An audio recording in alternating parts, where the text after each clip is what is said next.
ಶ್ರೀ ಗುರುಭ್ಯೋ ನಮಃ. ವೀಕ್ಷಕರೇ, ಇವತ್ತಿನ ಈ ಒಂದು ವಿಡಿಯೋದಲ್ಲಿ ನಾನು ನಿಮಗೆ 2026ರ ಪರಭಾವ ಸಂವತ್ಸರದ ಯುಗಾದಿ ಹೊಸ ವರ್ಷದ ಮೀನರಾಶಿಯ ಸಂಪೂರ್ಣ ಭವಿಷ್ಯವನ್ನು ತಿಳಿಸ್ಕೊಡ್ತಾ ಇದ್ದೇನೆ. ಸಂಪೂರ್ಣ ಮಾಹಿತಿಗಾಗಿ ನಮ್ಮ ಒಂದು ವಿಡಿಯೋನ ಕೊನೆವರೆಗೂ ನೋಡಿ.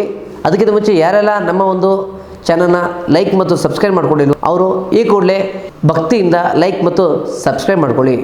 ಮೊದಲನೇದಾಗಿ ಮೀನರಾಶಿಯವರ ಗ್ರಹಗಳ ಸಂಚಾರದ ಬಗ್ಗೆ ನೋಡೋದಾದರೆ, ಶನಿಯು ಕುಂಭರಾಶಿಯಿಂದ ನಿಮ್ಮ ಮೀನರಾಶಿಗೆ ಪ್ರವೇಶ ಮಾಡ್ತಾನೆ. ಇದರಿಂದ ನಿಮ್ಮ ಜಾತಕದಲ್ಲಿ 7ನೇ ಶನಿ ಅಂದರೆ 7.5 ಶನಿಯ ಮಧ್ಯದ ಹಂತ ಆರಂಭ ಆಗುತ್ತೆ. ಇದು ಕೆಲಸದ ಒತ್ತಡ ಮತ್ತು ಮಾನಸಿಕ ಜವಾಬ್ದಾರಿಯನ್ನು ಹೆಚ್ಚಿಸುತ್ತೆ. ಗುರುವು ನಿಮ್ಮ ರಾಶಿಯಿಂದ 4ನೇ ಮನೆಯಲ್ಲಿ ಸಂಚರಿಸಿರೋದು ಮನೆಯ ಆಸ್ತಿ ಮತ್ತು ಸುಖ ಸೌಕರ್ಯಗಳಲ್ಲಿ ವೃದ್ಧಿ ಮಾಡ್ತದೆ. ಇನ್ನು ರಾಹು 12ನೇ ಮನೆಯಲ್ಲಿ ಸಂಚಾರ ಮಾಡ್ತಿರೋದ್ರಿಂದ ವಿದೇಶ ಪ್ರಯಾಣದ ಯೋಗ ಮತ್ತು ಅನಿರೀಕ್ಷಿತ ದೂರದ ಪ್ರಯಾಣವನ್ನು ಉಂಟು ಮಾಡ್ತದೆ. ಕೇತು 6ನೇ ಮನೆಯಲ್ಲಿರೋದು ನಿಮಗೆ ವರದಾನವಾಗ್ತದೆ. ಇದು ಶತ್ರುಗಳ ನಾಶ ಮತ್ತು ರೋಗಗಳಿಂದ ಮುಕ್ತಿ ನೀಡುತ್ತದೆ. ಇನ್ನು ಶಿಕ್ಷಣದ ವಿಚಾರವಾಗಿ ನೋಡೋದಾದರೆ, ವಿದ್ಯಾರ್ಥಿಗಳಿಗೆ ಇದು ಏಕಾಗ್ರತೆಯಲ್ಲಿ ಬಹಳಷ್ಟು ನಿಗಾ ವಹಿಸುವ ವರ್ಷವಾಗಿದೆ. ಶನಿಯ ಜನ್ಮರಾಶಿಯ ಪ್ರವೇಶದಿಂದ ಓದಿನಲ್ಲಿ ಆಲಸ್ಯ ಉಂಟಾಗಬಹುದು. ಆದರೆ 4ನೇ ಮನೆಯ ಗುರುವಿನಿಂದ ಮೂಲಭೂತ ಶಿಕ್ಷಣ ಮತ್ತು ಸಂಶೋಧನೆಯಲ್ಲಿ ತೊಡಗಿರೋರಿಗೆ ಉತ್ತಮ ಯಶಸ್ಸು ಸಿಗ್ತದೆ. ಪರೀಕ್ಷೆ ಸಮಯದಲ್ಲಿ ಸಮಯದ ನಿರ್ವಹಣೆ ಮಾಡೋದು ಅತ್ಯಂತ ಮುಖ್ಯ. ಇನ್ನು ವೃತ್ತಿ ಮತ್ತು ಉದ್ಯೋಗದ ಬಗ್ಗೆ ನೋಡೋದಾದರೆ, ಉದ್ಯೋಗದಲ್ಲಿ ಬಹಳ ದೊಡ್ಡ ಮಟ್ಟಿನ ಬದಲಾವಣೆಗಳು ಕಾಣಸಿಗುತ್ತೆ. ಜನ್ಮ ಶನಿಯು ನಿಮ್ಮನ್ನು ಬಹಳಷ್ಟು ಕೆಲಸ ಮಾಡಲು ಪ್ರೇರೇಪಿಸ್ತಾನೆ. ಮೇಲಧಿಕಾರಿಗಳೊಂದಿಗೆ ತಾಳ್ಮೆಯಿಂದ ವರ್ತಿಸಿ.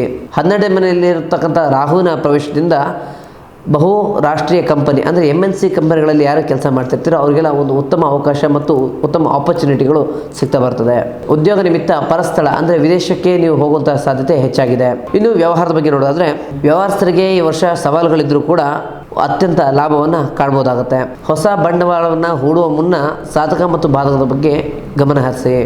ಔಷಧೀಯ, ಆಧ್ಯಾತ್ಮಿಕ ಮತ್ತು ಆಮದು ಮತ್ತು ರಫ್ತು ಮಾಡುವ ವ್ಯಾಪಾರಿಗಳಿಗೆ ಅತ್ಯಂತ ಲಾಭವನ್ನು ನೋಡ್ಬೋದಾಗುತ್ತೆ. ಇನ್ನು ಆರ್ಥಿಕ ವಿಚಾರವನ್ನು ನೋಡೋದಾದರೆ, ಆರ್ಥಿಕ ಪರಿಸ್ಥಿತಿ ಮಿಶ್ರ ಫಲದಿಂದ ಕೂಡಿರುತ್ತದೆ. ರಾಹುವಿನ 12ನೇ ಮನೆಯಲ್ಲಿ ಸಂಚಾರವು ಅನಗತ್ಯ ಖರ್ಚುಗಳನ್ನು ತಂದುಕೊಡುತ್ತೆ. ಆದರೆ ಗುರುವಿನ ಕೃಪೆಯಿಂದ ಸ್ಥಿರ ಆಸ್ತಿ ಅಥವಾ ಮನೆಯ ಮೇಲೆ ಹೂಡಿಕೆ ಮಾಡೋದ್ರಿಂದ ನಿಮಗೆ ಹಣದ ನೆರವು ಸಿಗ್ತದೆ. ಇನ್ನು ಪ್ರೀತಿ ವಿಚಾರದಲ್ಲಿ ನೋಡೋದಾದರೆ, ಪ್ರೇಮ ಜೀವನದಲ್ಲಿ ಸಣ್ಣ ಪುಟ್ಟ ಪರಸ್ಪರ ಜಗಳಗಳು ಬಂದರೂ ಕೂಡ ಪರಸ್ಪರ ಅರ್ಥ ಮಾಡಿಕೊಳ್ಳುವಿಕೆ ಹೆಚ್ಚಾಗ್ತದೆ. ಯಾರೆಲ್ಲ ಮದುವೆ ಆಗಬೇಕು ಅಂದ್ಕೊಂಡಿದ್ರೋ ಅವರಿಗೆಲ್ಲ ಅಕ್ಟೋಬರ್ ಕಳೆದ ನಂತರ ಮದುವೆಯ ಕೆಲಸಗಳಲ್ಲಿ ವೇಗವನ್ನು ಪಡ್ಕೋತೀರಾ. ಇನ್ನು ಕುಟುಂಬ ವಿಚಾರವಾಗಿ ನೋಡೋದಾದರೆ, ಕುಟುಂಬದಲ್ಲಿ ಜವಾಬ್ದಾರಿಗಳು ಹೆಚ್ಚಾಗ್ತದೆ. ಮನೆಯಲ್ಲಿರ್ತಕ್ಕಂಥ ಹಿರಿಯರ ಆರೋಗ್ಯದ ಬಗ್ಗೆ ಸ್ವಲ್ಪ ಗಮನ ಇರಲಿ. ಭೂಮಿ ಅಥವಾ ಮನೆಯ ಖರೀದಿ ವಿಚಾರದಲ್ಲಿ ಕುಟುಂಬದವರ ಬೆಂಬಲ ಸಿಗ್ತದೆ. ಇನ್ನು ಆರೋಗ್ಯದ ವಿಚಾರವಾಗಿ ನೋಡೋದಾದರೆ, ಆರೋಗ್ಯದ ವಿಚಾರದಲ್ಲಿ ನಿರ್ಲಕ್ಷ್ಯ ಬೇಡ. ಜನ್ಮ ಶನಿಯಿಂದ ಕಾಲು ನೋವು ಮತ್ತು ಕಣ್ಣಿನ ನೋವು ಕಾಣಿಸ್ಕೋಬಹುದು. ಧ್ಯಾನ ಮತ್ತು ಸಕಾಲಕ್ಕೆ ಆಹಾರವನ್ನು ಸೇವನೆ ಮಾಡೋದು ನಿಮ್ಮ ಆರೋಗ್ಯಕ್ಕೆ ಬಹಳಷ್ಟು ಹಿತಕರ.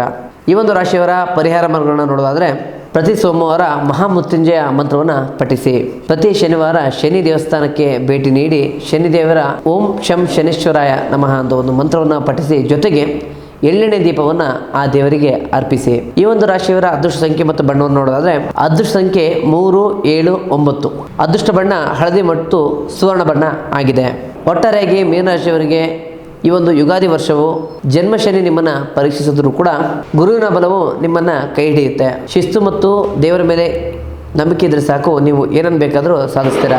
ಒಟ್ಟಾರೆಯಾಗಿ ಇದಾಗಿತ್ತು ಯುಗಾದಿ ನಂತರದ ಮೀನರಾಶಿಯ ಸಂಪೂರ್ಣ ಭವಿಷ್ಯ. ಹಾಗೆ ನಿಮ್ಮ ಜೀವನದ ಯಾವುದೇ ಸಮಸ್ಯೆಗಳ ಪರಿಹಾರಕ್ಕೋಸ್ಕರ ನಮ್ಮ ನೇರ ಭೇಟಿಗಾಗಿ ಕೆಳಕಾಣೋ ನಂಬರ್ಗೆ ಕರೆ ಮಾಡಿ. ಮುಂದಿನ ವಿಡಿಯೋದಲ್ಲಿ ಸಿಗೋಣ. ಧನ್ಯವಾದಗಳು.